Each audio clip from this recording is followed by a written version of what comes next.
President Muhammadu Buhari formally expresses Nigeria's appreciation to the Islamic Development Bank for its robust intervention in sectors of the nation's economy.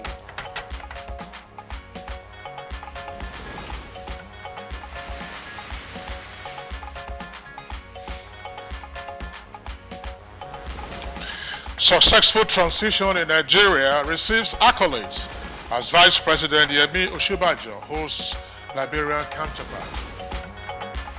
The transition was free and fair. We believe this is the way that African countries should begin to conduct business.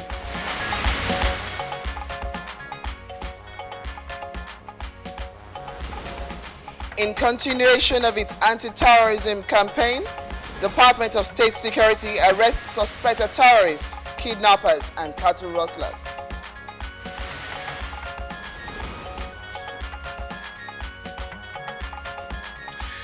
Against the backdrop of recurring violence and jailbreaks, Good Morning Nigeria Today focuses on reforms in Nigeria's prison system.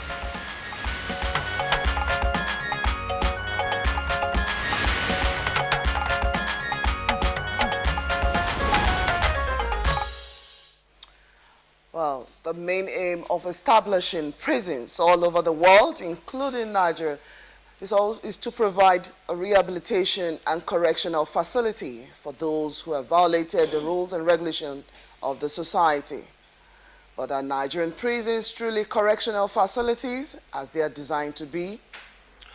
Well, the answer to your question, Blessing, is fairly obvious, going by happenings in various prisons across the country over the past couple of years. Indeed, Nigerian prisons are amongst the most congested in the world, with inmate population, in some cases, more than 3 times the installed capacity of the various prison facilities. You're right, Kingsley. For some, even they make some very palatory remarks that they would rather serve prison terms elsewhere in the world than coming back home to actually serve such prison term. Well, equally worrisome is the fact that many of the prisons were built during colonial times with terrible, inadequate, and somehow outdated and collapsed infrastructure of late. All these factors have also combined to fuel the present congested, chaotic, and crisis-ridden scenario that is what we find today in Nigerian prisons. Well, Nigeria's jail houses are literally, as it were, losing their shutters. This is obviously happening on an alarming scale. Now, reports of jailbreaks are quite rife these days that they have become a huge source of concern.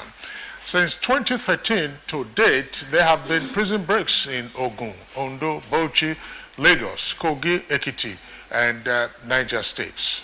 Of course, Kingsley, recall in the last 1 week too, or less than a week ago, there was another in Abakaliki. That's right. That's in Ebonyi State. You're right, Blessing. And yes. can't forget that. Okay, well, you mentioned Kogi already. We'll just remember the popular Cotton Carifate prison. Well, for prisoners, escape of prisoners from jail houses has a lot of implications and security details and also dispensation of justice in the country. As a prison escapee who has not undergone the penance of a penitentiary position is actually forcefully decanted and it's raw in the society, ready to unleash some kind of further aspect of criminality on the society. One can imagine a situation where serious offenders, such as kidnappers, rapists, assassins, armed robbers, and pipeline vendors, and quite a number of other persons who have been convicted and then sentenced to jail. But unfortunately, because there are jailbreaks, such persons find their way back into society without having to, as Blessing just indicated, serve the correctional sentences to which they were sentenced. Now, Minister of Interior Abdulrahman Dembazal recently announced that about 70% of inmates in Nigerian prisons actually are awaiting trial. And the experts have put the blame on the poor performance of the police in investigation and prosecution of cases, as well as the weak justice administration system. Well, the minister also revealed that over 10 billion naira is spent annually on feeding inmates of Nigerian prisons. But according to certain reports, the nefarious activity of the diversion of food and amenities meant for prisoners to private hands is a situation that continues to persists. Now, stories are told of how the privileged prisoners amongst the inmates get their families to bring their food to prison, leading to security compromises. And in some cases, you have riots and then almost ultimately jailbreaks. Well, prison officials on their parts describe congestion as a major albatross of the Nigerian prisons.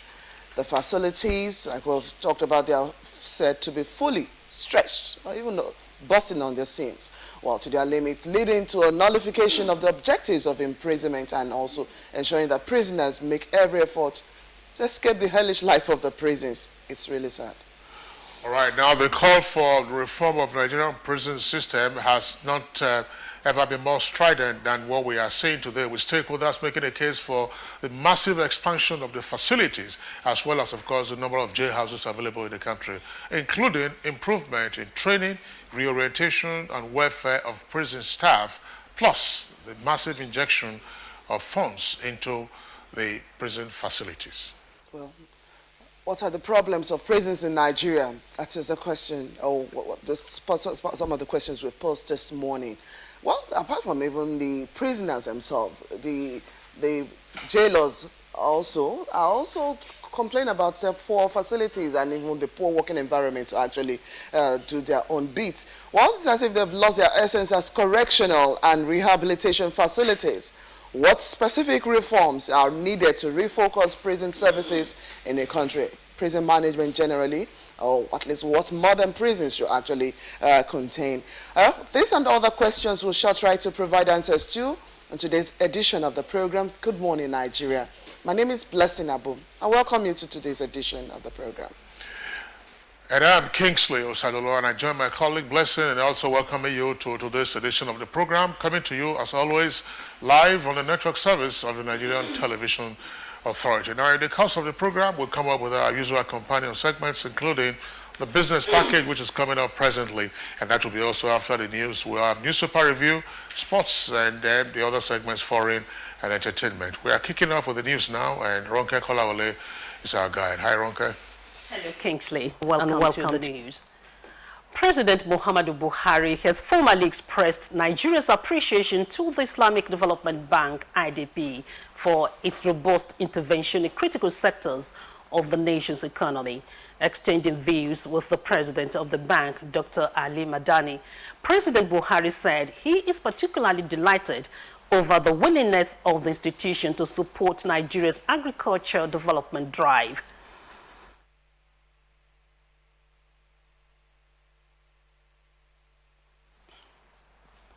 Nigeria's peaceful transition from one government to another continues to be a reference point for free, fair, and peaceful elections on the continent of Africa. The government of Liberia says it is ready to follow suit in this aspect in adherence to the call of the African Union in its coming elections. Vice President Yemi Osinbajo says African nations have to work together, especially in developing their economies for the benefits of their people ahead of other forms of international cooperation. Transition, but free and fair, and there's peace in the country. We believe this is the way that African countries should begin to conduct business. I think our people are tired of conflict. We want development, and that's what we should be doing. In continuation of its counter-terrorism operations, the Department of the State Services has arrested suspected criminals across the country. In a statement, the DSS said it has arrested one Aikoje Moses following threat messages to some members of the diplomatic corps in Abuja and Lagos. Before his arrest, Moses had threatened the diplomatic community in Nigeria, particularly the Consular General of Switzerland and Denmark and their embassies in the country, warning them to leave the country. The service also had arrested one Mudashiru Jibrin, also known as Namakele Alarama in Kano, who is said to be the spiritual leader of a newly uncovered Boko Haram cell in Kano. He is also believed to be the mastermind of the shooting of some students at Government Secondary School, Mahmudo Village, near Potiskum, Yobe State, in 2013.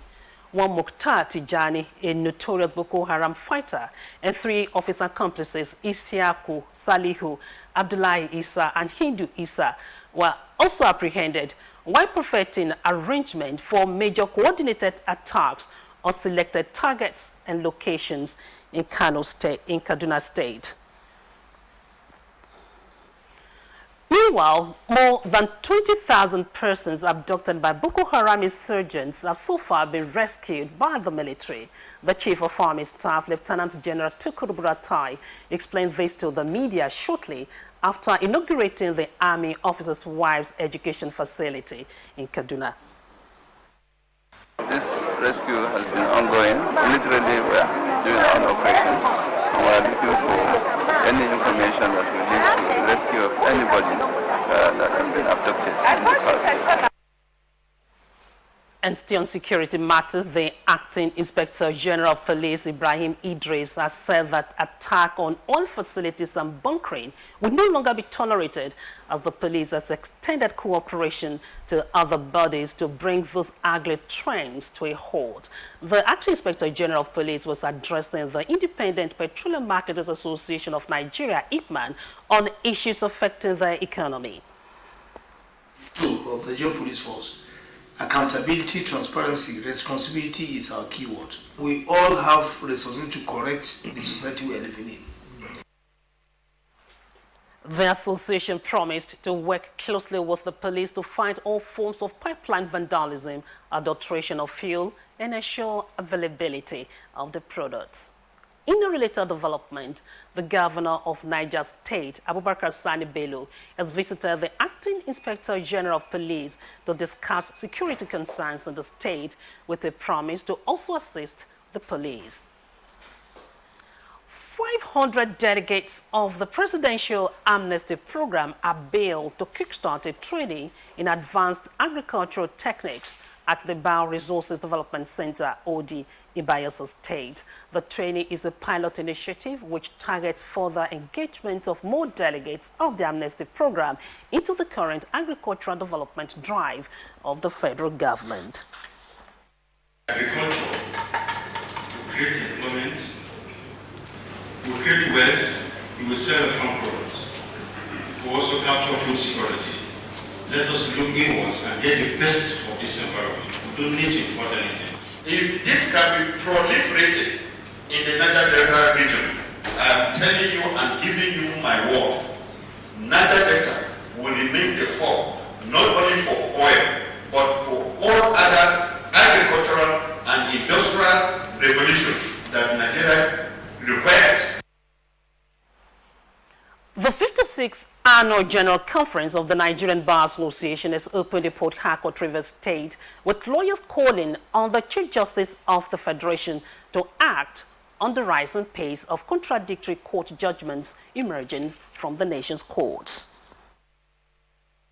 The Nigerian Bar Association has once more demonstrated its acknowledged role as the foremost politically and socially responsive professional association as it focuses attention on issues of national growth and development. That is the latest development from our news desk, and I'll hand you over to Kingsley and Blessing for the continuation of Good Morning Nigeria. All right, thank you very much there, Ronke Kolawole, for the news. We're taking a short break now. From the break, it will be time for our business segment. If you hear a bomb explosion or gunshots of an active shooter, that might be a terror attack. At such times, always remember 3 action words: run, hide, report. Don't try to run towards the terror scene to save the situation, because there might be a second bomb blast or another attack. Run far away and take cover. Make sure you are safe first. Yes, it is in our nature to sympathize over the hurt, but remember, only trained personnel can help in such situations. When in a secured environment, promptly call relevant authorities and help will come. For anonymous reporting, call 09630-3250-5 or 0813-2222-106. If you see something, Say something. Nigeria unite against terrorism. This message is brought to you by the Federal Ministry of Information and Culture.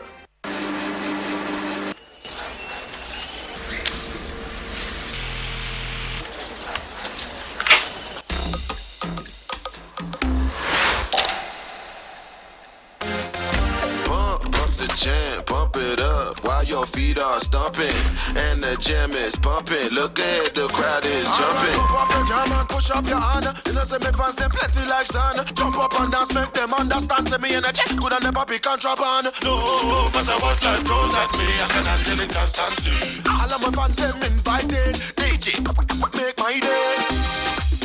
Make my day. Make my day. Make my day. Introducing Chief Eric Omofia, CEO of Erisco Foods Limited. We are practical manufacturers, determined to say the truth in the best interest of our country. And the truth is that only Nigerians can make Nigeria great. I urge you to practicalize your love for this country. Buy made in Nigerian products from today and build a much brighter future for our country. You cannot continue to promote only other countries' economies, create jobs and wealth for them while denying yourself and children job opportunities and a good economy by not patronizing your own made in Nigerian products like Erisco, Mexico, and Mexico tomato paste and other range of Erisco foods products. Do the wise thing. Buy made in Nigeria today. You will never regret it. Let us all contribute to develop Nigeria's economy and support President Buhari's economic policies so that Nigeria can be sweet for all of us. Thank you and God bless you. Buy your own products. Buy made in Nigeria like Erisco, Richico, and Najiko range of products. Proudly made in Nigeria by Erisco Foods Limited, a member of Erisco Bumpet Group.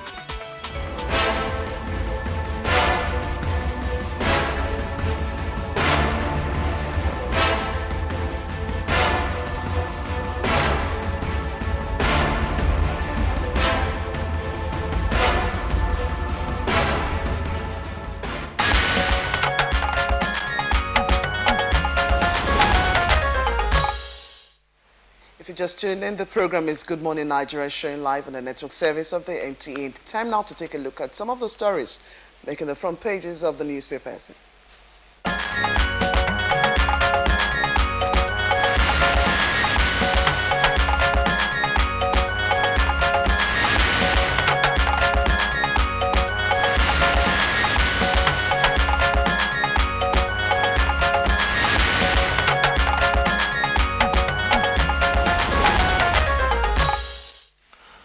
Bayo Atoyebe is right here with us for today's review session. Bayo Atoyebe, good morning and welcome to the program. Good morning, Kingsley, and good morning, Nigeria. All right, let's begin our review this morning with This Day newspaper. This Day newspaper has below its name flag, CBN directs banks to allocate 60% of FX sales to manufacturers. That's FX stands for foreign exchange. And APCON asks central bank to outsource weekly dollar sales to BDCs. And oversupply, Nigeria's ceasefire trigger fall in oil prices. Oversupply and Nigeria's ceasefire trigger fall in oil prices. Now, above the name flag, there are two other headlines. MEND accepts NDA ceasefire, kicks against Clark's involvement in peace negotiations. NDA is not the Defense Academy, by the way. That's the Niger Delta Avengers. And above that is another headline, Hebrew family dispute and other reasons force Sun International out of Nigeria. Hebrew family dispute and other reasons force Sun International out of Nigeria. They were the managers of Federal Palace Hotels. But the lead story of this day is a double-decker headline, DSS nabs alleged mastermind of Yobe Secondary School killings. And three riders to that uncovers Boko Haram plot to bomb Kogi and Edo states, arrests other key terrorists and criminal gangs, and terror sect kills 10, abducts 13 near Chibok. And below that is another headline, 8 burnt to death in Guzo for alleged blasphemy. Details on page 6. Yes. Okay, for the papers I have, I'll start off with the Daily Trust and taking a look at the economy. which is what Daily Trust is leading with this morning. Economy, Buhari not seeking emergency powers. This is coming from the presidency. That story starts right there, but continues on page 5. But just above that, you have states grown under 3.7 trillion naira debt burden. That's what you find on page 3. And to page 13 is a story, I think runs through some other papers too. EFCC, police reopen probe on subsidy scam. That's right, like I said, is on page 13. Quickly now to the New Telegraph. I think Kingsley took this story earlier on too. Fuel marketers fret as banks move to recover 350 billion naira debt. And there's a rider to that. CBN to banks dedicate 60 of forex to manufacturers. That's what you find on page 5. For the leading deadline for the New Telegraph, militancy, showing car to lead Avengers dialogue group. 3 riders to that. More groups back ceasefire. NDA, that's Niger Delta Avengers, list conditions for peace and also demand reopening of Maritime University. All the details we find on page 5. The photograph you have there is that of the Bring Back Our Girls campaigners. But the headline is captured this way. 19 Chibok girls' parents die of trauma. With a rider or 2 riders, community will regret voting Buhari. Police stop Bring Back Our Girls march on Nassau Villa. All the details you find on page 4. And quickly now to the authority. Election malpractices. EFCC grills 100 INEC officials. There is the rider. We need electoral offences tribunal, says Yakobo. That is the leading headline for the authority. Other stories are some of those ones that have been trailed in the other papers. Bayo. Well, there's so many stories there now, but let's start with that of the insurgency. There are conflicting reports, though. Daily Telegraph is reporting that DSS fall attack on Edo, Kaduna, and Kogi State, while with the Daily Trust, it cites Kano, Kaduna, and Kogi as the areas where the DSS has made such a tremendous success. Also, there is a report that 300 insurgents have been killed in an Air Force raid. In fact, there are speculation in some of the reports that among those that were wounded mortally is Abubakar Shekau. I don't know whether it is the quadruple Abubakar Shekau this time. But meanwhile, there have been a state of emergency declared between 7 p.m. and 7 a.m. in Talata Mafara. This was because a student of Abdul Gusau Polytechnic, Talata Mafara, was beaten to a pulp for allegedly committing blasphemy. A man, Tajuddin, who took the victim and rushed him to the hospital, had his house set ablaze. In the process, 8 persons died. Governor Abdul Aziz Yari has said that the security men must find out those who instigated that killing. Also in Enugu, 5 persons have been arrested for engaging in what was described as faking miracles. There is a 12-person syndicate. They organize with churches, church owners, and fabricate testimonies.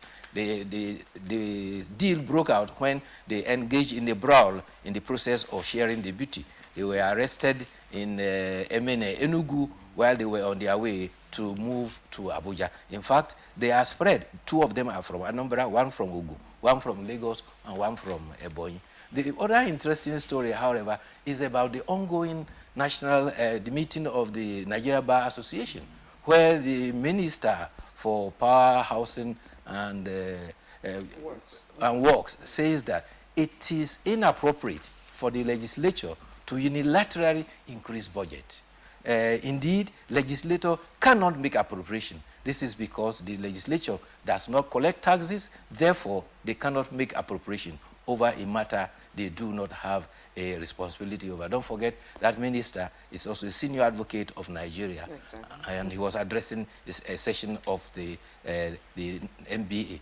And he also has been collaborated by the special advisor to the president of budget, Senator Eta Ina, who is also a ranking legislator. He says that since 1999, the budget exercise has always constituted by the committee level are all illegal. And therefore, he was speaking also about the legislative practice at the NBA conference. He said budget process should be subjected to the entire legislature, not a committee. And he has said that the appropriation since 1999 has not featured as part of the vote of proceedings and therefore are illegal. All right, Baya Toby, let me just go to the inside pages of this day newspaper. Yes. There are two stories I would like to read. Of course, some of them have historical significance. Page 43, you might not be able to see that on your screen. Page 43 of this day, there's a headline. It reads, Adelabu Penkalemesi House turned to monument in Ibadan. Okay. That's Adogoke Adelabu, the flamboyant politician of the First Republic.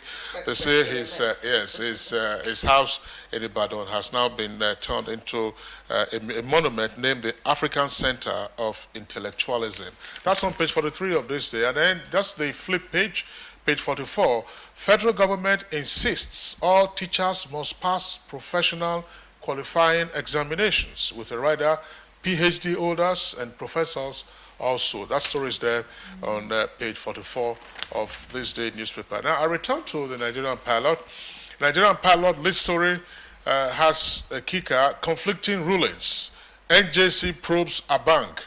That's on page 4. NJC stands for the National Judicial Council, and Justice Okon Abang is of the Federal High Court in Abuja. So that's the lead story for the Nigerian pilot. And below the nameplate is another headline, Lassa fever. 32 quarantined in Asaba, and fake malaria drugs in circulation, according to the federal government, and WHO beefs up health response in Northeast. Now, at the foot of the front page of the Nigerian pilot, there are conflicting stories with this respect, Bayo.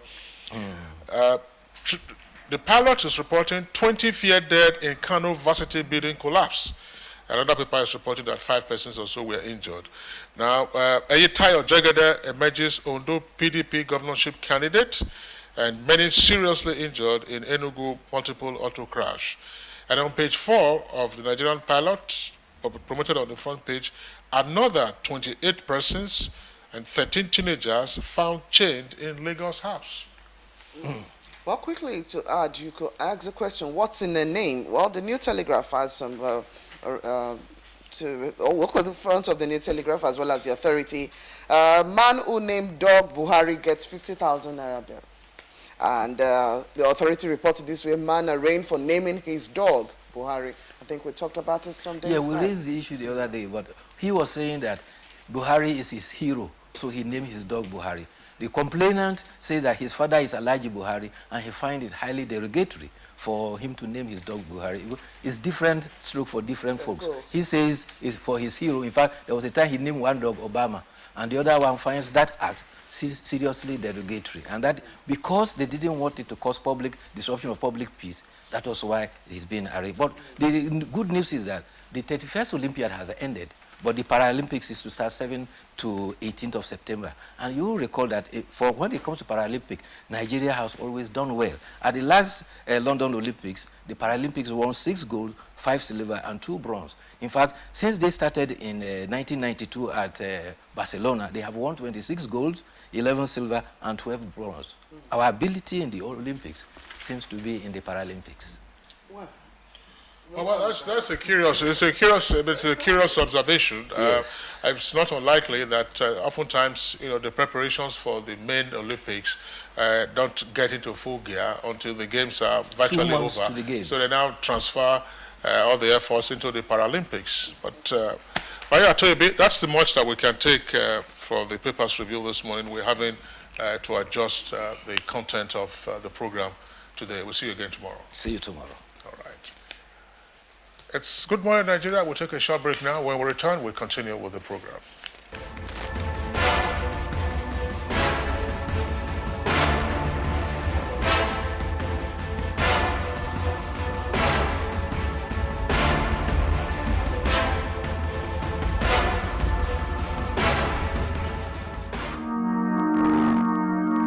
Nigerians. Suicide bombers are not spirits. They are not ghosts. They are human beings like you and me. They live amongst us. They are your neighbors.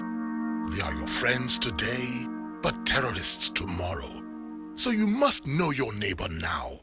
Security begins with you and me. Know your neighbor. Be vigilant. Be security conscious. Report suspicious persons, objects, and movements to the police and other security agencies. The security of our nation is a duty for you and me. If you see something, say something. Nigeria unite against terrorism. This message is brought to you by the Federal Ministry of Information and Culture. Would you like some water? It's cold, especially for you. Which era are you living in? We have a fridge. When everything else in your house is from the present, then why are your toilet cleaning methods from the past? Harpic, all-in-one for you. Compared to other toilet cleaners, Harpic removes top stains, kills all germs, and removes bad odors. For a shining, clean, and fresh toilet. Wow. You should also take the Harpic all-in-one challenge.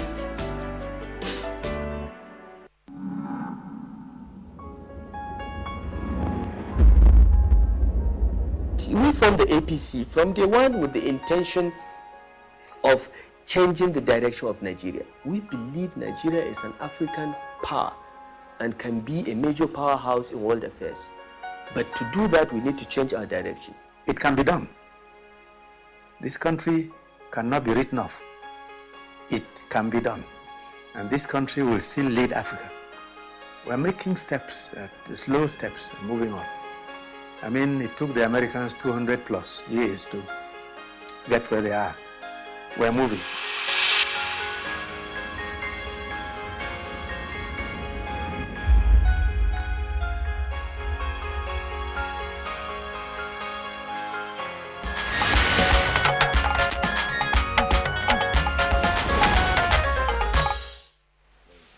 You're still watching Good Morning Nigeria, showing live on the network service of the NTA.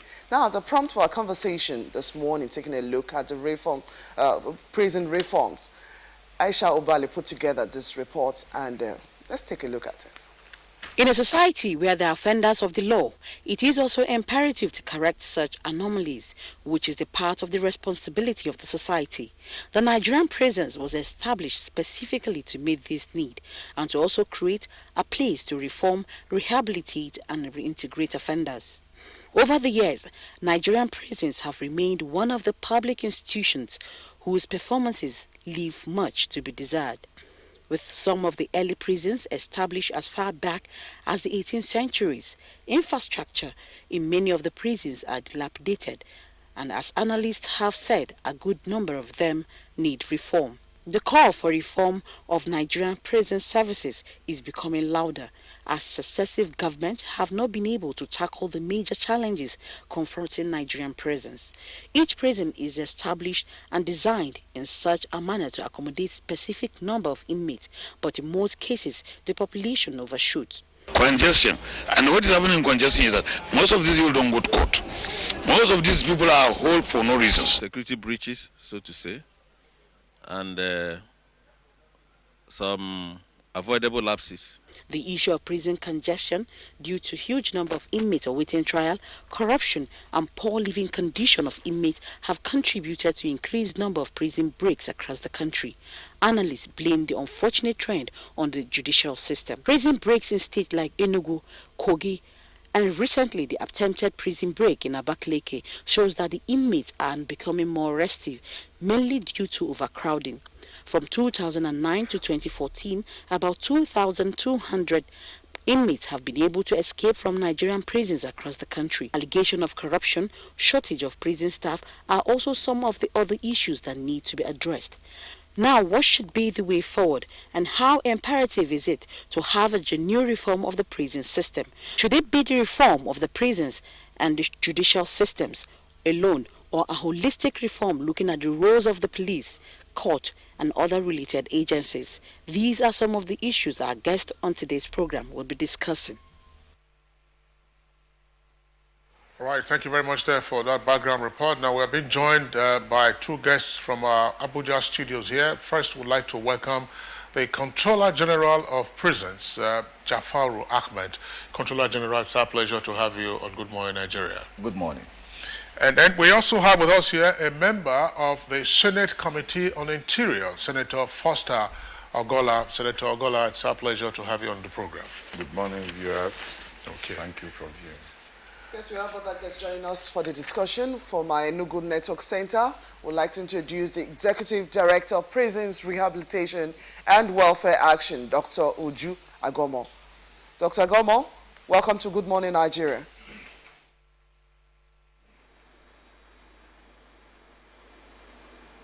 Okay, well, we'll still have another guest in Lagos, but we'll quickly we'll join the guests as soon as we can establish the contact. Back to us here in Abuja studio. Yes, we'll start off, Kingsley. Yeah, that's right. Let's begin, with the Controller General of Prisons. You listen to our background report, and of course there have been frequent stories about jailbreaks in the country, in addition to other kinds of unrest, and the fact that the prison system is virtually collapsing. What's going on? Well, thank you very much, and good morning, Nigerians. The prison system, as we have it in Nigeria today, has its own challenges.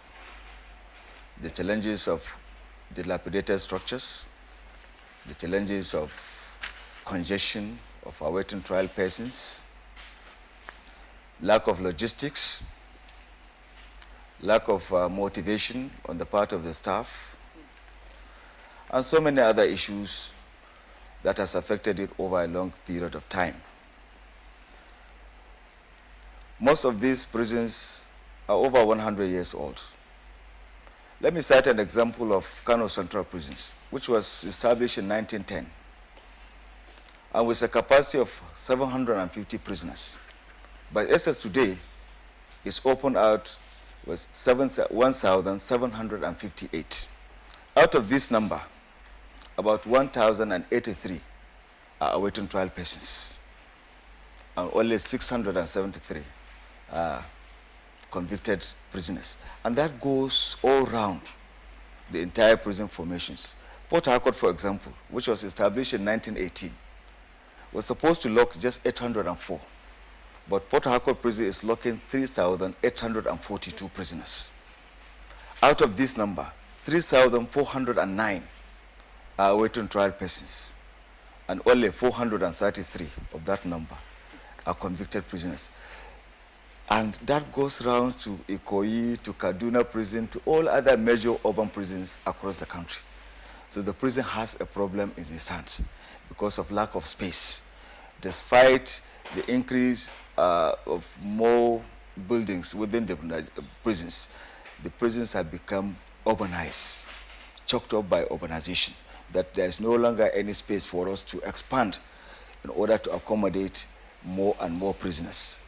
Aside from that, we have problems of logistics.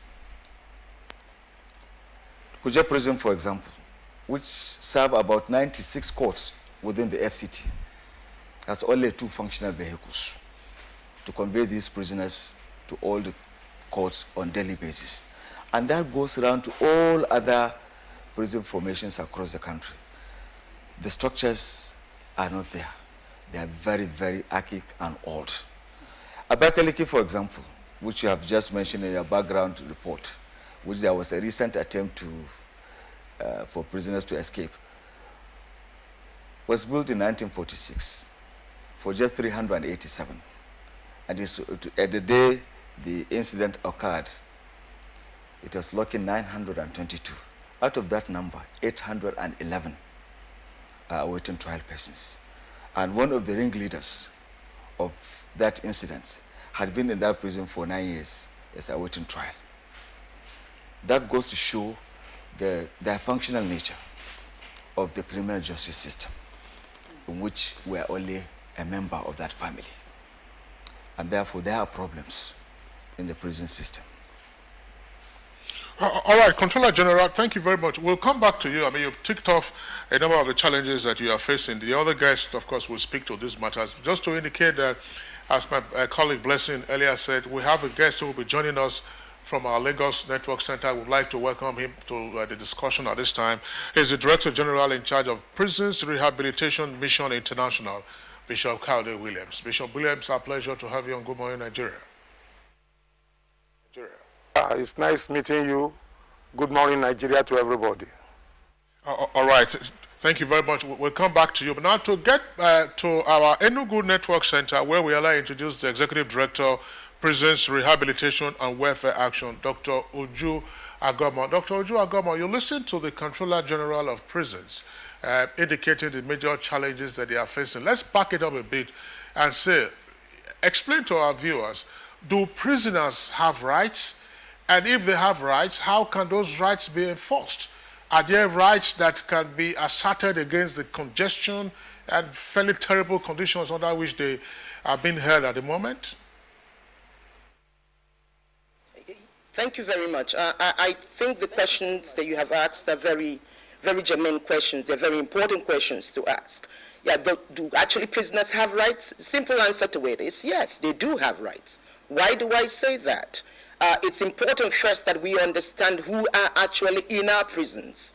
There are persons who, may be innocent, as you know. Many of them are awaiting trial persons that have not yet been, their trials have not been concluded, and certainly some persons that have not been sentenced, and who we could see from the comment made by the Controller General of Prisons is actually a very high proportion of the total prison population. Secondly, there are people who are in prisons who have committed offenses, but those offenses are not such offenses that they should be kept in prison because of some other factors, including factors of not actually making the best use of the alternative that ought to be there. Factors in terms of resource constraints and a better use of what needs to be done, a better use of the resources, which is, for example, the people that you need to look at using non-custodial measures. I'm talking about those who have offended from very in terms of minor offenses. And then the third categories are those who are in prisons because they have committed serious offenses and they need to be rehabilitated because one day they are going to get out in the community, or unless they die in prison or they are sentenced in one way or the other that requires that complete termination. So indeed they do have rights, and these rights actually are rights that we find even enshrined in our Constitution. So it is important that whilst persons are in prison and we're looking at issues of congestion, we're looking at issues that are affecting the quality of the dispensation of justice, these are things that we should bear in mind. All right, thank you very much, Dr. Uju Agoma. Now, let's take the next question, of course, to Bishop Williams in Lagos before we come back to our senator, because there are issues on ground that we thought the law should actually handle. Now, Bishop Williams, let's take a look at what huge number that we have based on what the Controller General has actually reeled off. This is an embarrassment to the nation. What exactly is happening with what you are doing as rehabilitation concerning what we have seen?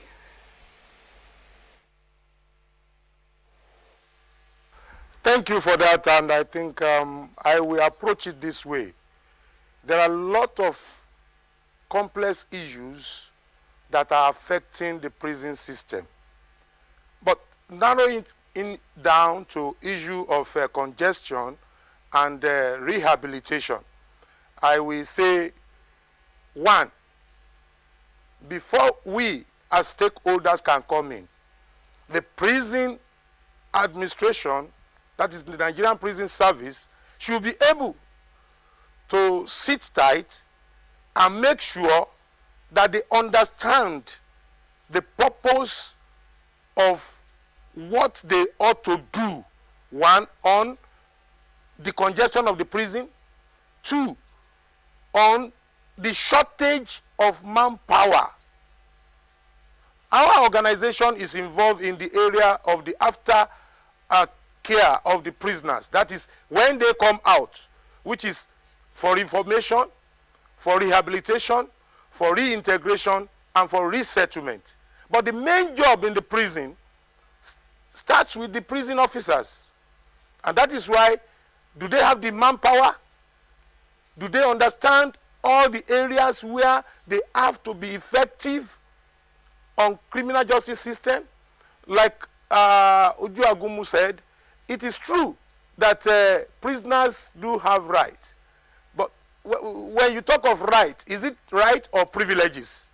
There are privileges because a man that has been incarcerated, the little rights he has is in the hand of the authority because he is right inside.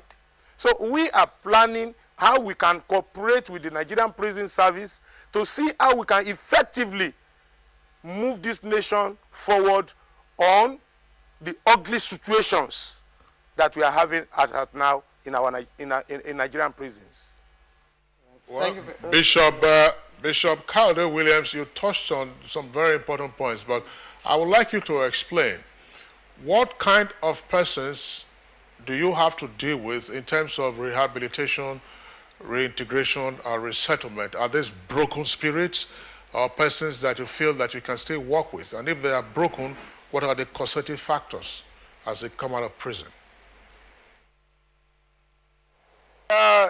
Yes, that is fundamental. The point you raise is very fundamental. The areas we have to go into, there should be no discrimination in handling the prisoners. Generally, every inmate should be given the opportunity for rehabilitation. But before rehabilitation, the first thing in the prison is reformation. They have to reorientate. They have to let them understand that the nation Nigeria did not reject them. All we are saying is that you have committed an offense. And if you can change, if you can think and come back to the society as a person that is ready and become productive, we will take you back. So number one, the issue should start on proper rehabilitation.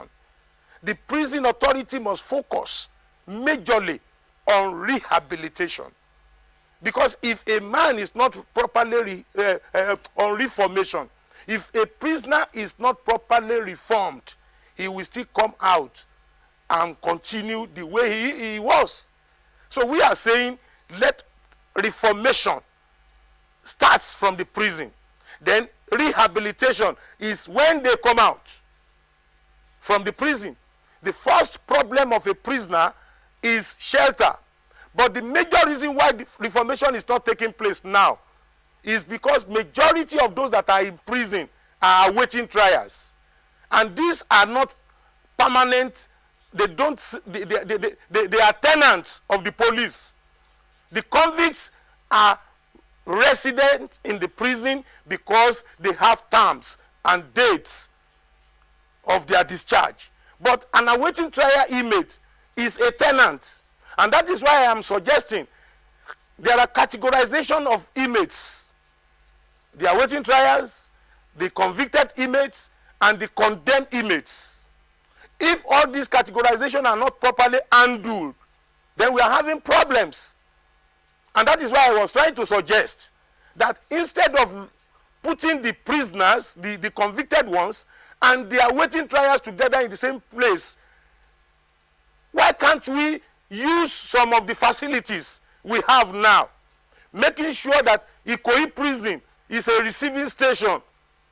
All awaiting trials should be kept in Ikoyi so that maximum and medium prison we have the understanding of reforming inmates that are prisoners, that are convicted.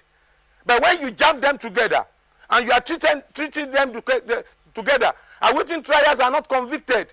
They cannot train them. They cannot reform them. They are still awaiting their trials. So the categorization and the setting them apart, we assist. I was in Dubai prison, and they call a prison there when I went there on visit to meet some inmates there and visit the prison and see their setup. They have a prison which is mainly for people that are just coming to the prison, where you will stay. You are not joined with the inmates that have been convicted. We should try to look at that area.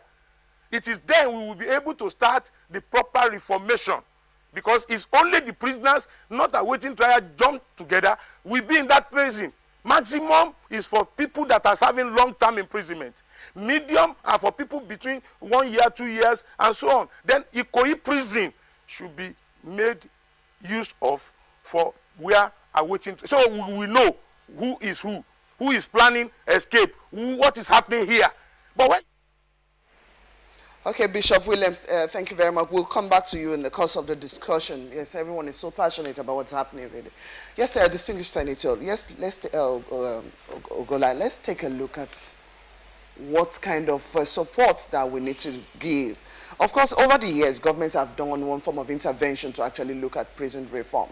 But it will appear what has been done is like a drop in the ocean, judging from what every other guest have pointed out this morning. What exactly is going on? Good morning, Nigerians. First, I want to corroborate the Controller General's explanations on the situation in the prisons. The Nigerian prison system is rotten. And most of the problem they have is underfunding. I'll give you an example. You can see the swell in the number of awaiting trials. They have to be fed 3 times a day.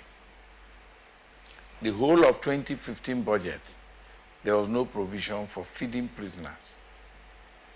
How much was provided for feeding them? 150 naira per meal per day. Yet not 1 kobo was released to the prisoners. And so the prison managers worked on borrowed expenditure of 5 billion. We discovered that during the budget of 2016 and insisted that you cannot give these people 5 billion to feed inmates when they were owing 5 billion for 2015. It is not proper. And so you see prisoners come out, they are demoralized from day one.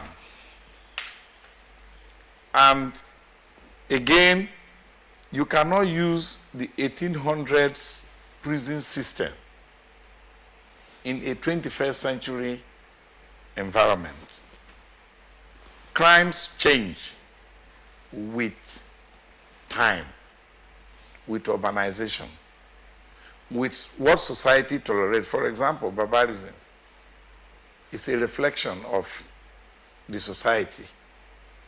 When you talk of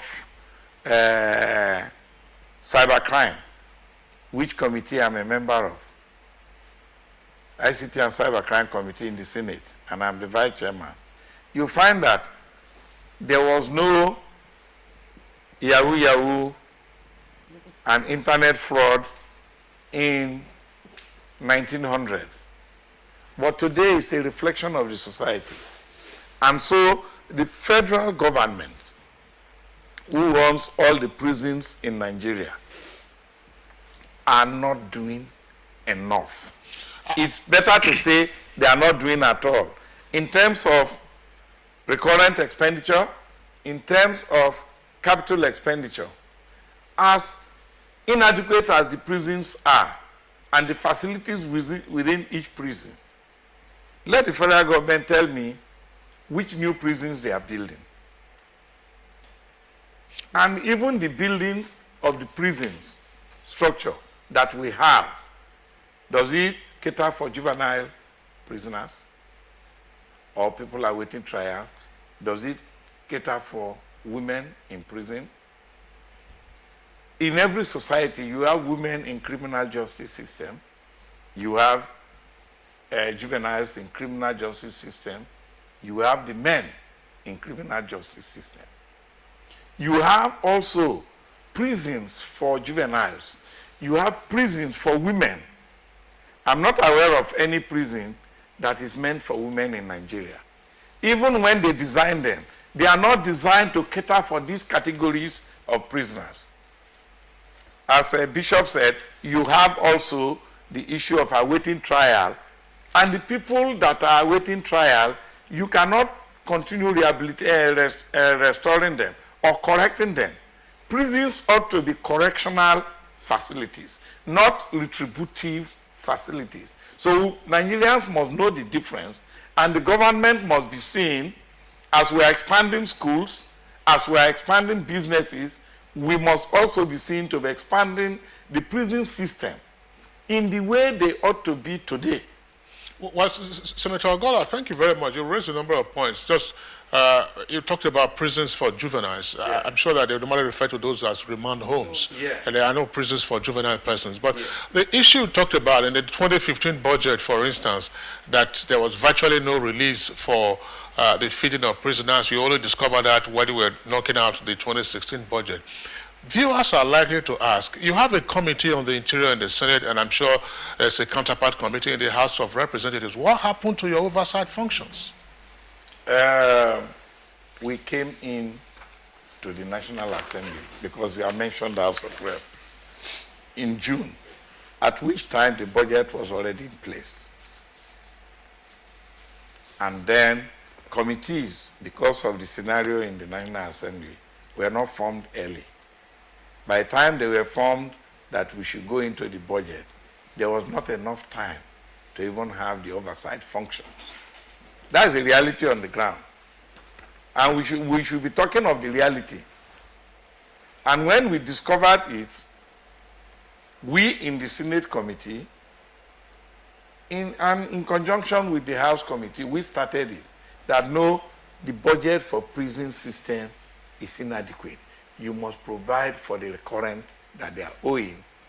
Otherwise, contractors, if they refuse to provide feeding on credit, it means all the prisoners will die. Whether you have committed crime before, you have been cleared of your crime, or there is hope that you will be cleared of your crime. They are waiting trial group. Even the convicts or the condemned prisoners, you cannot keep a man and starve him to death instead of waiting for the day you want to send him to the gallows. You understand? So we must see what is done. Recently, I was in Kuje prisons. There's nothing to write home about that. That is a prison. Because the security there is not strong enough. There are certain things that border on national security that we may not talk on television. But what is there does not reflect the image of a federal territory prison. Well, distinguished Senator, this is not to put you on the spot. It's just for you to explain the oversight function. You talk now about the recurrent expenditure and all of that. That is important, but obviously, I mean, the past year or so, there would have been oversight functions. Your predecessors in office would have also had, their own oversight functions. When was it discovered that prisoners didn't have food to feed? I am telling you, in the preparation of the 2016 budget, because there was a change of guard in the National Assembly, where we came in June. And you cannot start oversight function until there is a committee. And so we didn't have committees until the very later part of the year, just very close. And if you are talking of oversight function, it requires going. The other question you have to ask is, in this national budget for the National Assembly, is there budget for oversight functions? We hardly even have money for sponsoring of bills, for conducting public hearings. When you are given 2 million and you are expected to publish in 3 national newspapers to invite members of the public, you involve the electronic media. How will you pay for it? NTA, you know that you need not less than 500,000 for 1-page advert. So this is and so the work on the prisons as well, because this actually what I'm saying is that there has to be funding, adequate funding for the oversight function that you must undertake as a senator, as a member of the House of Rep. There's gross underfunding on the aspect of the National Assembly about oversight functions. So that is one. Then two, there is no program to expand the prisons to take care of present-day realities. You are talking of renovating inadequate facilities. They are dilapidated. You are talking of renovating mud wall buildings called prisons. They are dilapidated. Then how many new ones are you building to accommodate the increase in inmates, whether they are awaiting trial or whether they are already convicted prisoners or whether they are condemned prisoners. All right, Senator Ogola, we'll come back to you to see what push the National Assembly have been doing to actually look into this problem as itemized. Okay, back to the Comptroller General of Prisons. Let's take a look at while we're waiting for other forms of rehabilitation to take place in the prison. The worrisome situation is that of the numbers, swelling number for awaiting trial persons in prison. What exactly is the prison authorities doing? I know it's in collaboration with other bodies in the justice system. Where should we begin to push our energy to actually depopulate these numbers? There are issues about the swelling number of awaited trial persons, which I will tell you, as of today, there are 47,668 in the entire prisons across the country. This number goes to court, some of them every day. Others do not go to court not because that the prison system has failed to take them to court, but sometimes the court do not sit at all. So why is it increasing so? Well, it is increasing because there are more arrests from the arresting agencies. No, as in not properly taking those people to... well, we are taking them, we do take the prisoners to court. We have our problems, as I have highlighted, that we have problems of logistics, which the government is addressing in the 2016 budget.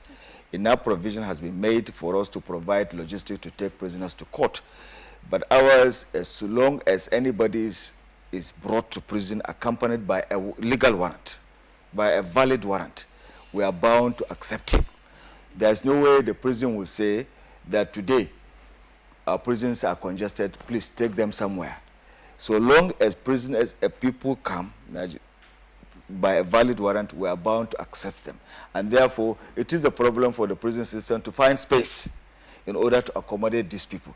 It is the responsibility of others, agencies, within the criminal justice system to ensure that they do what they needed to do in order to speed the trial so that these people, the awaiting trial persons, can know their status within the prison as either convicted. Let me tell you an example. Most of these prisons, there are prisons that are not congested, that are even underlocking. Lagosau Medium Security Prison, which has a capacity of 1,664, but is locking 877. So it's underlocking by about 787. Had it been that these awaiting trial persons have been convicted, the prison system can move them to other prisons formations across the country, and that will have reduced the level of congestion. But the congestion that we're talking about is mostly an urban phenomenon. For you to explain this properly for the benefit of our viewers, where do you have the most congestion? I've mentioned some of them. Where? In which parts of the country? Because you just mentioned Guzau now, and you said that Guzau is as well underpopulated. Where do you have the most congestion? In almost every urban prison, except in some few areas. Every part of the country. And I cannot point to you and say exactly that the south-south or the southeast or the southwest. No. In every prison in those areas, which are urbanly situated, you have congestion, except in very few urban prisons that we don't have congestion. How then do you deal with awaiting trial persons and already convicted inmates? The point that Senator Ogola was making, I mean, how do you segregate them? Awaiting trial persons, are they lumped together with convicts? Are they lumped together with condemned persons? How do you deal with the issue of reformation? Again, the point that Bishop Kade Williams referenced. The issue of classification of prisons. We have two types of classification in the prison system. We have the legal classification and the prison classification. The legal classification means separating male from female. Then the prison classification also runs down to dividing the prisoners between convicted and unconvicted. And even within the convicted, from the star and ordinary prisoners, from CC and the rest of them. that you separate all of them so long as space allows. You do that separation. And that is going on in every prison formation across the country. But let me add that for the feeding of prisoners in 2016, the present government has provided enough money for the payment and implementation of 450 naira per prisoner per day. That's 300 naira for feeding of for ration and 150 for gas. And thus the total sum is 450 per prisoner per day. And government has also made money for that. The second aspect that I want to speak also, there are juvenile institutions, the Boston training institutions. We have 3 of them, Kaduna, Abeokuta, and Ilorin. And we intend also to increase the juvenile institutions across the country that are for juvenile delinquents, that are supposed not to be in prison system, but supposed to be in those Boston training institutions. That's for said. And we also have planned in the 2016 budget for the completion of some uncompleted prisons that were started in the 1980s. And we believe that by the time we complete these prisons, we'll have enough space to be able to move people around and reduce the congestion that we are seeing in Port Harcourt prisons, for example, or in Kano, or in Ikoyi prison, for example. Okay, Controller General, let's take a look at aspects of what you're trying to do. Yes, this is on the side of the prisoners or awaiting trial persons. What about your men? Because some of the reasons were adduced for the recent jailbreak in Ebonyi, or that's Abakaliki now, that your men were actually even overpowered. So what about personnel? What kind of environment are they working in such that will actually help your job better in actually getting these people corrected on the long run? Well, if they need correction as well. Yes, they need that because you see, in the welfare of the prison staff is also of utmost importance, because until you have a motivated staff, then you do not expect anything. So when I came on board in May, I have set up a number of committees to look into areas where we can motivate staff, to enter into agreement where we have a rehabilitation of barracks, so that these barracks, they can live in a very good environment, although I know the environment within which we work is not all that conducive, and to also look at the areas of promotion of staff, so that we motivate them and ensure that they give their optimum. But the constraints in most of the prisons along the way for reformation of the prisoners is the issue of lack of space for us to establish modern workshops, so that we'll be able to reform the prisoners. And in the very few ones that we have workshops. We have also other educational opportunities that are given to inmates, from adult education to junior secondary school to senior secondary school. And some of them have, in 2014, the best graduating student in Noun was from Enugu prison. Controller General, is the average official, the prison official, well equipped for today's prison management? No, these are some of the things we are going back to the drawing board to ensure that because some of the challenges that we are facing today, we have never envisaged them. They were never in part of our training manual. But through collaborative efforts with other development partners, we have been able, as I speak to you, about 20 prison officers in the United States receiving training in various fields, and they will soon be back. And we believe that another 20 are going, and more will go, so that we export them to modern techniques and the modern challenges that we have. There are also areas of these terrorists that are now is a deadly future in Nigeria, and some of them are with us, and these are things that we have never trained for. So we are exposing, going back to training and retraining of our personnel to ensure that we bring them up to date in the 21st century to be able to confront the challenges that the prison system face and the country in general. Okay. All right, Controller General, Senator Golo, and also our two guests in Enugu as well as in Lagos. We'll come back to you, but we have some tweets coming from Nigerians already reacting to what is being discussed here on the program. Good morning, Nigeria. Now, let's start off with that of Onyedika Moses. They said decongestion and putting adequate infrastructure facilities and logistics should be of priority for prison reform policy in Nigeria. And we have this tweet from Sani Michael Amakoji. It says, the prison is supposed to be a place of character remodeling, but ours is a place where one is prone to dangerous diseases. For Mike Ayako, there must be transformational programs and policies for the inmates to make them better persons. And Zigo Titus tweets, why do most criminals that get into prison come out worse in terms of level of criminality? Do they get truly reformed? Right, Irene, those prisoners are waiting trials for 9 years or above. What crimes have they committed to be there for such a long time? Have they rehab? That's how it captured it. And Mike Ayanko has a tweet. It says, poor infrastructural facilities, feeding and sanitation are the causes of protests and jailbreaks witnessed recently in Nigerian prisons. John Ifejika says, my heart bleeds. How can a person await trial for 9 years?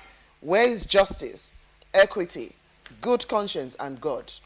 And Oyedikachi Moses has another tweet. Says, jailbreak in Nigerian prisons in Nigeria is a matter of the lackadaisical attitude of the relevant authorities with respect to the welfare of the inmates. And from Abdul Malik Muhammad, it says that despite lack of modern structures in prison building, the staff need to be trained in present skills in handling inmates. All right, those are some of the tweets that we are taking in the meantime. Let's return now to our Enugu Network Center, where we earlier had Dr. Uju Agomo. Dr. Agomo, you listened to the comments made by the Controller General of Prisons as well as the other guests with respect to what is needed to be done, what is being done in the meantime, and all of that. Are you hopeful that, assuming all of these plans came to fruition, that there will be, as it were, some remission in the suffering that is the ordeal of daily ordeal of prisoners, whether awaiting trial or convicts? I think there is still more that we need to really articulate. Let me just start first by saying, to be able to deal with the issue regarding incident jailbreaks, there are some very critical and urgent things we must begin to do now. And what are those? The whole notion of risk and needs assessment of every person who enters into prison. It is therefore the outcome of the risk and needs assessment that will let us understand what risk does this particular inmate, pose at that particular time. And remember that the risk of an inmate may change over time depending on the impact of rehabilitation and activities that are happening on that particular person. So this is very, very critical, because the notion that a prison is a maximum or designated a maximum prison or medium prison, so to speak, cannot really help us unless the regime, the activities is made to be very constructive to meet the risk and needs outcome of the assessment for those who we are putting in those places. The second connected point is this. When we categorize inmates, and we keep inmates in terms of male and female, awaiting trial and convicted inmates, most of the time what is happening is that we are basing our assessment on the notion of what offenses or what the police have indicated. So, for example, has this person been convicted in court, or if there is a person who is awaiting trial, what is actually the charge that the person offense the person has been charged? In other words, if somebody say is a hardened criminal, let's say you are an armed robber, and perhaps the particular offense you have been charged was an offense that you have been charged was an offense. We must apologize. It appears that we are having a reverberation the sound from our Enugu Network Center. Dr. Ojo Agomo, I'm sure by the time our engineers clear that up, we will come back to you to continue your presentation with regard to the needs and risk assessment of the inmates as well as the regime for handling the various inmates, whether awaiting trial or convicts. Listen. Okay, let's go back to Lagos, where Bishop Williams is still standing by. Now, let's take a look at some of the waiting trial persons. Even from the tweets that we read, persons staying as long as 7, 8, 9 years awaiting trial. What exactly is fueling this aspect for our prisons today, and who can actually take up the cases of these people languishing in prison? Yes, that is another issue that is very important to treat. The issue of criminal justice system, when we talk of the judiciary, the police, and the prison, it dovetails into one another. They're supposed to work together. But when you talk of awaiting trials, overstaying in the prisons, let us take cases of people that were supposed to be granted bail. And the judges know that these people are eligible for bail. They can be granted bail because the offenses that they committed are bailable offenses. See, for instance, the case of the central bank workers who are arrested and sent to the prison on trial. And the judges up till now refuse to grant them bail. That is part of congestion. Majority of the people that are awaiting trials, they are not, all of them are not standing for capital offenses. They are supposed to be granted bail. So lack of granting them bail, I think, is a denial of their justice. Let them come from their houses to answer so as to decongest the prison. The same thing, some people have overstayed. Those that are convicted. There is a case of one Shola Adepetu in maximum security. He has been there now for 26 years. He was on death row for 17 years. I went to maximum and I saw him. He was on death row for 17 years. He was the sentence was mitigated to life imprisonment. Good, but he has now been there now 9 years after the mitigation. He's 26 years in the prison. How many? And he's, as at now, he's 63 years old. So many people are like that in the prison. And that is where the Controller General comes in. You don't just fold your arm and say, we have congestion and we don't have. He is the Controller General of Nigerian prison. He has to sit tight and tell them his problem.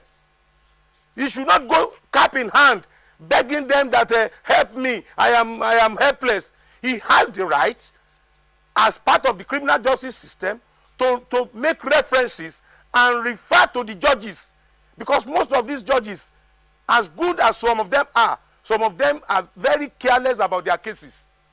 But the Controller General should prove that I am here to serve this nation.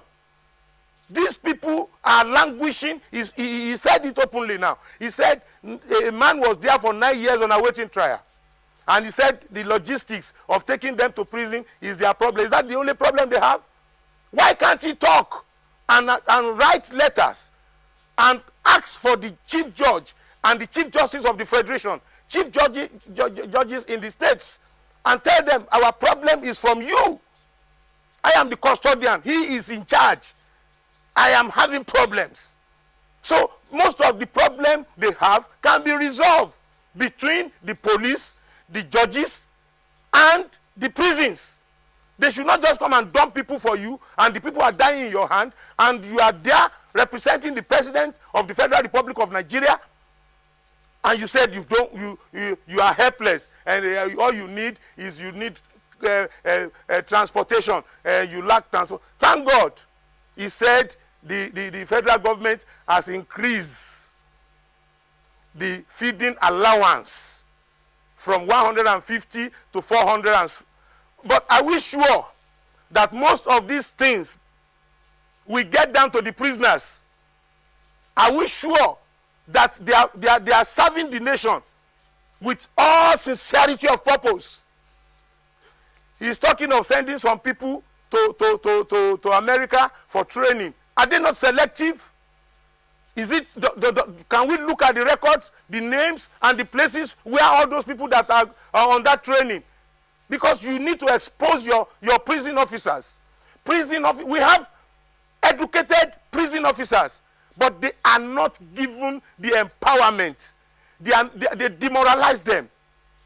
You talk of prison officers, you talk of recruitment, because the problem they are having that is making escapes to take place almost every time is because they lack the manpower of the junior staffs. Secret recruitment is going on. He knows about it. He knows what I'm saying.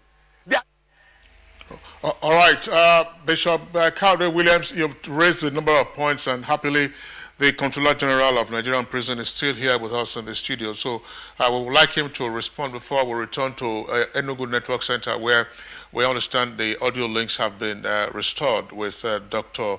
Uju Agomo. Controller General, you listen to very passionate statements made by Bishop Cowdery Williams. Let's take them one after the other. The first is the administrative response of the Nigerian prisons. When you are faced with overwhelming situation of congestion, does the prison authority communicate with those who are issuing the custodial sentences or those who are issuing the remand sentences to say alert them to the state of your holding capacity? That's one leg we'd like you to deal with, plus the other ones relating to training as well as the competence of your staff. Thank you very much. The issue of the criminal justice system is a family. And since I came on board, when we realized that we have a problem at hand of the awaiting trial persons, I have directed all the controllers across the states who are members of the Criminal Justice Committee in their respective states to engage the other members of the criminal justice system to bring, every month we do send returns to the other members of the criminal justice system on the awaiting trial persons that are in our custody. That is the judiciary and the police. And they do meet.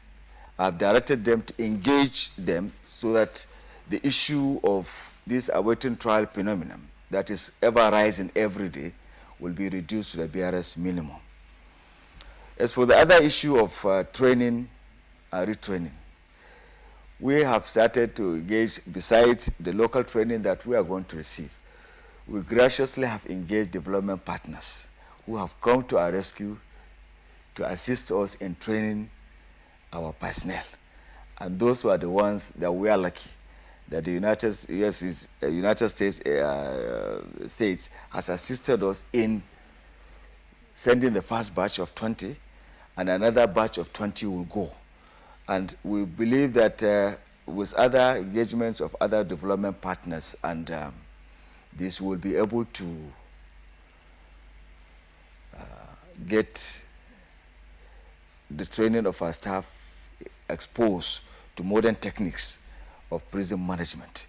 While here, inwardly, I've embarked on training and retraining of personnel to ensure that the staff are exposed to modern techniques and the challenges we face as prison officers every day. Well, Sadly, it touched on, Bishop Cowdery Williams touched on the point. He said, look, now the budget for feeding prisoners has gone up from 150 to 450. Is there any guarantee that indeed there will be a cascade down to the ultimate beneficiaries? I assure you there is going to be a cascade of that down to the prisoners. I've ensured that I have directed, at the national level, established the ration monitoring committee. I have empowered them to visit any prison without notice. And any prison officer found wanting, should changing the prisoners in their feeding, should be reported to me and will take appropriate measures. I've also directed the zonal coordinators, which we have 8 of them, to set up their zonal ration committee down to the controllers and down to the officers in charge in the respective state, that those that they will establish at the Russian Monitoring Committee should be members from outside, not from within the prison system. There should be these NGOs that do engage us, should be members of that, so that they monitor the ration that is given to the prisoners. I don't want a situation whereby any prisoner in Nigeria, I assure Nigerians that no prisoner will be shortchanged in terms of feeding. This government has graciously improved the feeding of prisoners. It should go down to the prisoners, and that will be done. All right, Controller General of Prisons, thank you very much. We'll come back to you later in the conversation. To return to Dr. Uju Agamo. Dr. Uju Agamo, you were flying on the needs and risk assessment as well as reform of the regime of management of inmates. If you could explain that one more time for the benefit of our viewers. We lost you in the course of your remarks. Thank you very much. The point I was making is that for us to be able to deal with most of the security challenges we are having, we need to make sure that everyone who enters the prison gate we must have a process that ensures that proper risk and needs assessment is done. The prison does have what is called a reception board, which is usually supposed to meet about 12 hours or maximum 12 hours when the person has come in. But it's a more comprehensive process that I'm recommending, which will actually enable us that once we identify the risk of a particular inmate, the risk an inmate poses, then you begin to plan the regime, the treatment program that will address that. For example, if an inmate is charged for offenses related to violence, therefore such an inmate needs a regime that will deal with those issues about violence. If an inmate was charged for offenses relating to property or property-related kinds of activities, then that inmate may be able to assess to find out what is the job opportunities, what are the things that the person needs. So my point is that the activities regarding a particular prison should be related to the kind of risk and needs a particular inmate has. And I want to say that this is a continuous process, because an inmate may pose a particular risk today, tomorrow because of interaction, reform and activities like that, the inmate may change, and then you'll be able to move the inmate. For example, in many places, like in the UK, you have category A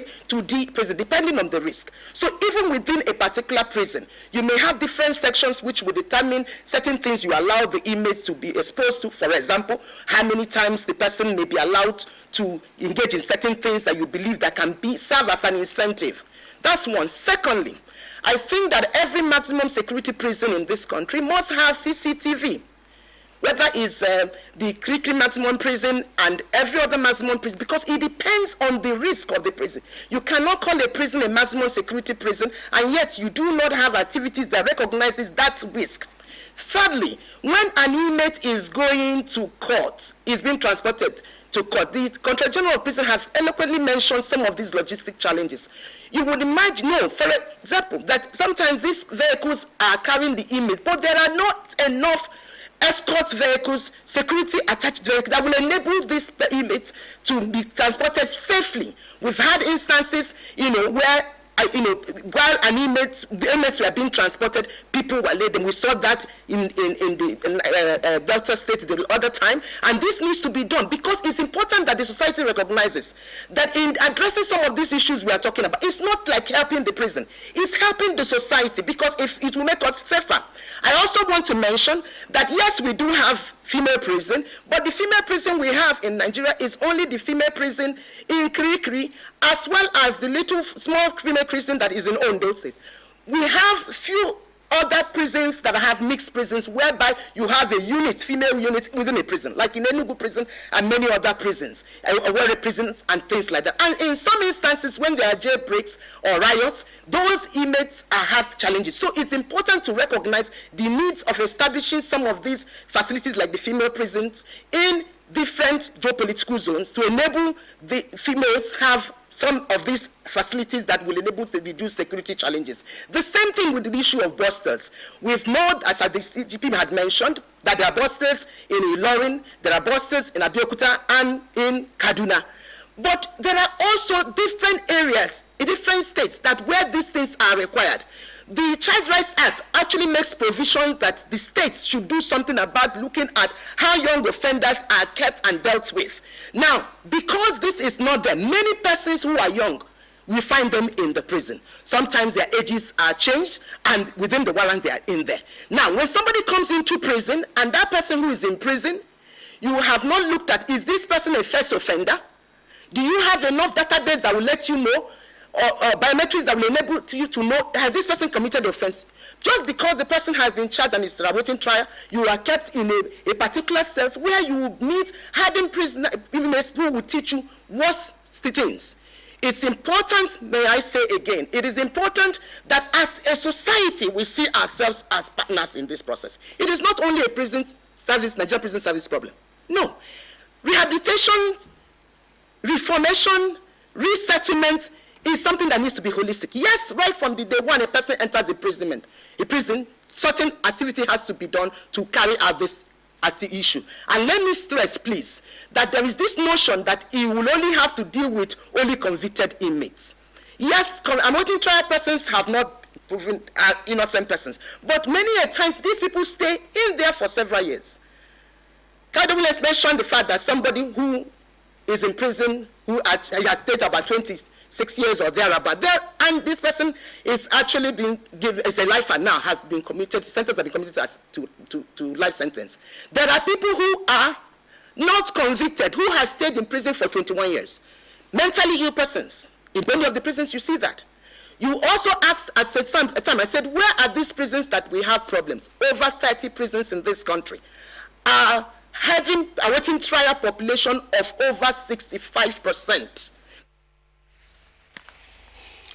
Dr. Gomo, so we feel your passion so much, but we'll take a break at this point, and when we return, we'll take a look at what needs to be done urgently from aspects of legislation, the political will, as well as take some tweets that have come in on the program. It's Good Morning Nigeria. We'll take a break right now.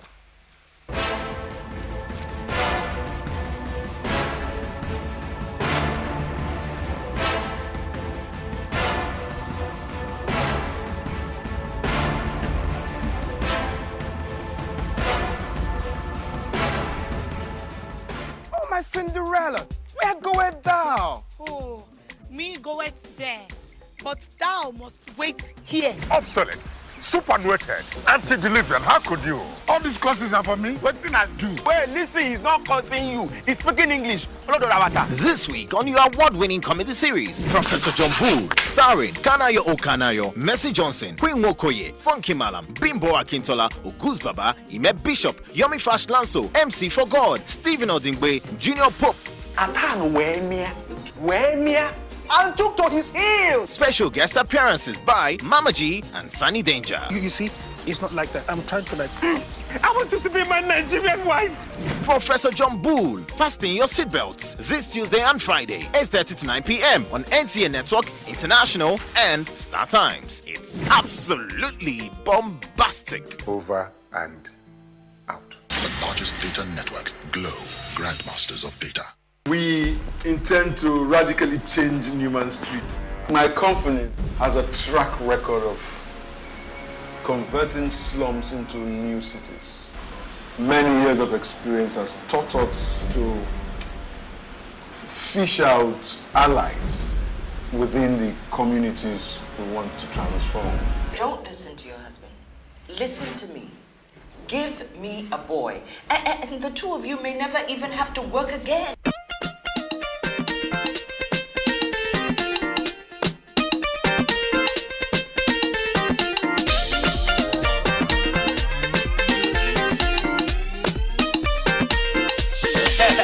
Sharp guy, how are you? What's your name? Akpos.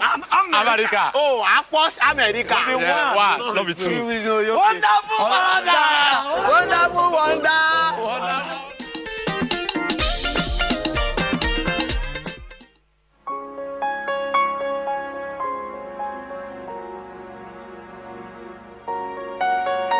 Successful political change must begin to improve people's daily lives.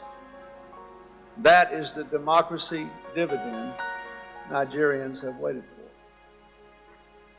But no one should expect that all the damage done over a generation can be undone in a year.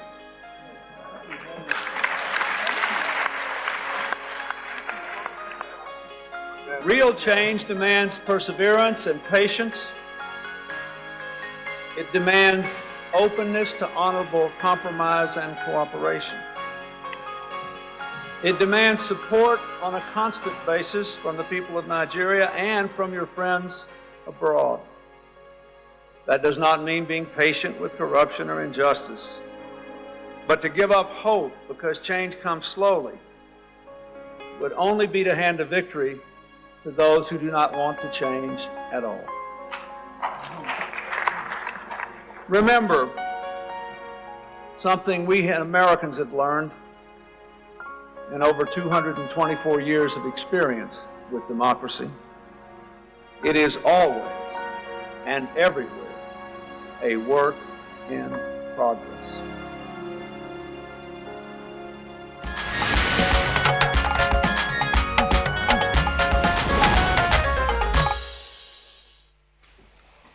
You're still watching Good Morning Nigeria. Yes, sir, with some tweets have come in, like I indicated earlier. We'll quickly take them and we'll see to the discussion, taking a look at what needs to be done, taking a look at prison reforms. Sani Michael Omakaji tweets again, prison officer, what do you spend daily on each prisoner as per feeding? Is it up to 100 naira? If yes, justify how you spend this money. Olusegun Dosumo tweets, I think our prisons rank amongst the most porous in the world. Porous because we operate the 16th century style and the 21st century. Adekunle at Adekunle, please help ask the senator, if the federal government can't run our prisons, why can't we privatize our prison services? And Rockbar Locosin tweets, a good percentage of the loot recovered by the present administration should be diverted to prison reforms, or rather should be spent on prison reforms. And Olusegun Dosumo again tweets, I have a friend whose father was unjustly incarcerated more than 20 years in Rivers. He was freed last year anyway. So pathetic. John Efejika backs up and says, how can you feed anyone with 150 naira a day, that is 50 naira per meal, and you think there won't be jailbreaks? Oluide Adedayo, successive government didn't do well with many abandoned prison projects. Ibadan prison do not have facilities to train prisoners. And Ibrahim Tudu has a tweet here that says the prisons are now prisoners are now prisoners of conscience. Now let's have private sector participation and public participation as well right away. And another one from Johnny Fejika says, CGP, sir, do we have prisons farm all over the country? And Waynom Abel, Nigerian government should include community service and other forms of rehabilitation in the prison reforms. And for Samuel Joseph, please ask the Comptroller General, what is the government doing to build new prisons? And Obuneme tweets, prison break in Nigeria will never cease until the issue of awaiting trial is squarely dealt with. Now, those are some of the tweets that we are taking in the meantime. Let's return to our guests, Senator Ogola. Some questions have been raised here with regard to appropriate legislative reform. Already we know that prisons is on the exclusive list. There have been attempts in the past to reform or revise the Constitution or amend it otherwise. What, in your opinion, will be the appropriate legislative intervention? Get it off there, get states to be involved, also get private participation. Yes, thank you, Nigerians. First and foremost, this year in the budget, we have ratified the 450 naira per meal per day per prisoner, whether awaiting trial or condemned or no matter the category. And I can confirm to you through our oversight functions that that is operational. Secondly, we identified the inadequacy of staff and approved new recruitment.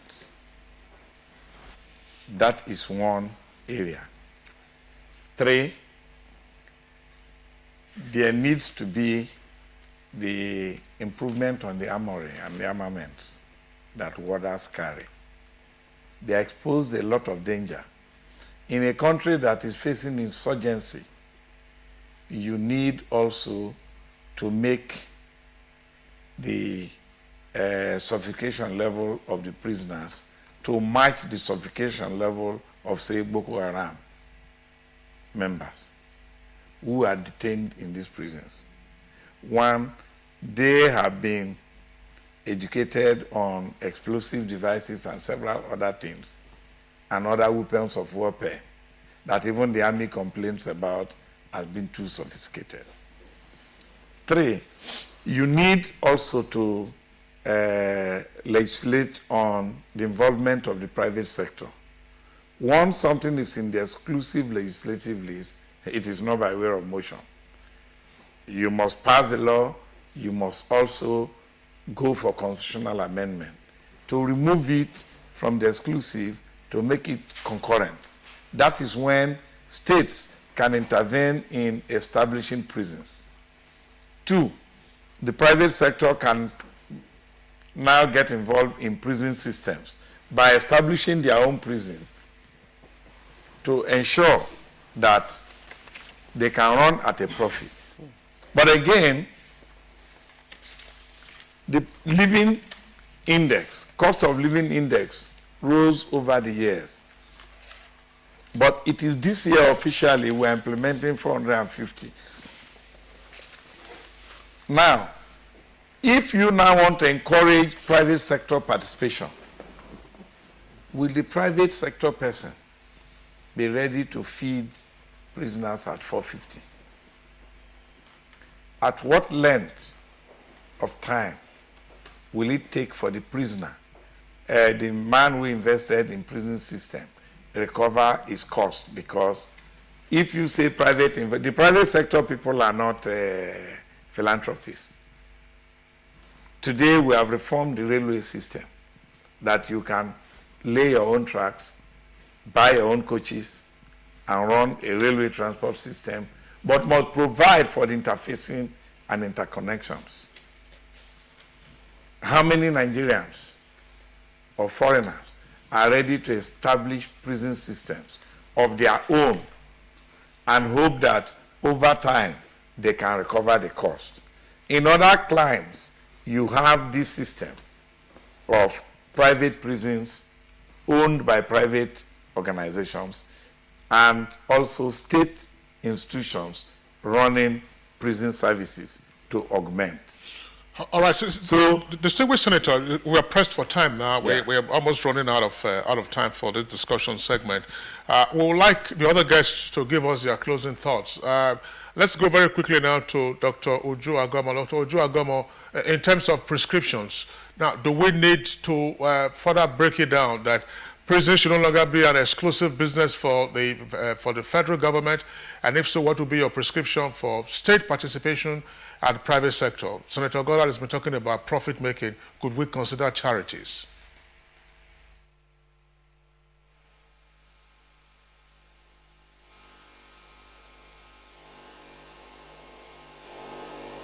Legislative reform or not, that should not stop the states from ensuring that they support the prisons to make sure that things work. I mean, we've seen samples of this in the past, like Akwa Ibom, for example, helped the prison service by building a particular prison. So the point is that if you look at many of the prisons, those people who are there are citizens of that state. So I think that whether there is a legislative reform or not, or that we shouldn't wait for any reform before we begin to do something. So I think that the state facilities, and in this case I talk about it as a whole of government intervention. The state and all the ministries relevant in that state should actually support the prison to deliver the service in that regard. The second point about private sector participation, there are different ways that private sector can participate. In several countries that have tried to attempt it, there are, for example, in cases like in the UK and South Africa, there are examples of some of the private sector participation. It could be either holistically in terms of the whole prison management or some segments. But I think that at the moment, because there are also, it's not all good news in all the places that the private sectors, in several countries where the private sectors are also intervening. But I think that there could be certain aspect of seeing how can the private sector assist in different aspects. For example, in rehabilitation, there are in prison industry farms, there are prison farms across the whole country. Are there ways that they can constructively participate and partner with the Nigerian Prison Service in such a way that there will be incentives and benefits both for the prison officer, the prisoner, the prison service, and the community at large? And again, I think my answer to your question is yes, that this voluntary sector has been there, but it needs to be much more involved. There needs to be much more an integrated participation. At the moment, we have ad hoc interventions, but yes, the voluntary sector, including faith-based organizations and the government and the private sector, all of us need to work together, because as I said earlier, this is a thing that will help Nigerians as a whole. A lot of people don't have jobs. Then we need to make sure that these jobs are created, not pushing them into prison. Let's ensure that we prevent people from going to prison in the first instance. And when they're in the prison, let's do all we can do to ensure that when they come out, they don't reoffend again. All right, thank you very much. The Executive Director, Prisons, Rehabilitation and Welfare Action, Dr. Oju Agomo. It was great having you on the program this morning. Thank you very much. Okay, quickly now to our Lagos Network Center, where we have Bishop Kayode Williams. Your closing thought on achieving effective and efficient prison administration, briefly. Well, I think, thank you, and I will just, first of all, go to the senator there that they should be very, they should understand that their position there is because God puts them there. The political will to move this nation forward by doing the proper thing about the prisons should be done by them. They should do it now. The president should also understand that this is a time for a change. The politicians, they are sitting on a keg of gunpowder, because most of them, if they did not be careful, the next address may be the prison. So they should work out how they will not go there. Two, I want to say this to the Controller General. I so much respect you, I have honor for you, and I want you to see to these things I want to say. I don't hide things myself, because I believe pointing it out to you will help you. One, as a Controller General, there are issues concerning you that you have to take action about. I read it in the newspaper that falsification of age, that you entered the prisons in 1957 and you change the age to 59. I want you to respond to it so that people can believe in your integrity, and that will not demoralize the warders working under you. Number three, you must also work quickly. Prisons can produce food for themselves. All right, Bishop Kayode Williams, we'd like to thank you for being part of our conversation this morning. Now, back to the Comptroller General of Nigerian prisons. You can see our guest from Lagos here has a number of issues that is raised with you. But let's get your closing thoughts and briefly respond to whatever else you need to respond to. Well, let me start by saying that whatever anybody can say about my age, it still remains the age I entered with. The records are there for anybody to see, but it's not for public to start saying, but my records are there for scrutiny. That's all I would say for that. The second issue is, as a kind of closing, let me say in the 2016 budget, we are repositioning the prison farm centers. Our thinking is, beginning from this year, we are going to reposition the 14 farm centers that we have in a way that we are not only making them profitable, but looking at the possibility of reducing costs of feeding inmates across the country. That's why we're repositioning them. The third aspect is that we are also looking at, in the 2017 budget, to see how we can address some of our infrastructural decay, which we have already started, because reform after reform, you hear of 2 billion, you hear of this. There has never been a time in the history of the Nigerian Prison Service that the service has received so much intervention like the 2016 budget. Massive rehabilitation of facilities across the country and completion of ongoing prison projects across the country. And once they are dotted and finished, I believe that it will change the face of the Nigerian prison service, and we believe that we can be able to build on that. Thirdly, I would assure that Nigerians that we are repositioning, I am repositioning the Nigerian prison service through the intervention of government and the present Honorable Minister of Interior to see that we reposition it in such a way that issues of jailbreak, issues of awaiting trial persons, issues of logistics, and many other issues that have been driving the Nigerian prison service will be a thing of the past. I wish to Nigerians to have an understanding of the problems of the Nigerian prison service, and also to help us in passing it to the appropriate authorities on what our needs are. Because most of the times when the general public speak about security agencies, assistant of the security agencies, they never mention the prisons. All right, Controller General of Prisons, Ahmed Jafaru, would like to thank you so much for joining us on the program this morning. On that note, too, we'd also like to thank a member of Senate Committee on Interior, Senator Foster Ogola, for joining us on the program as well.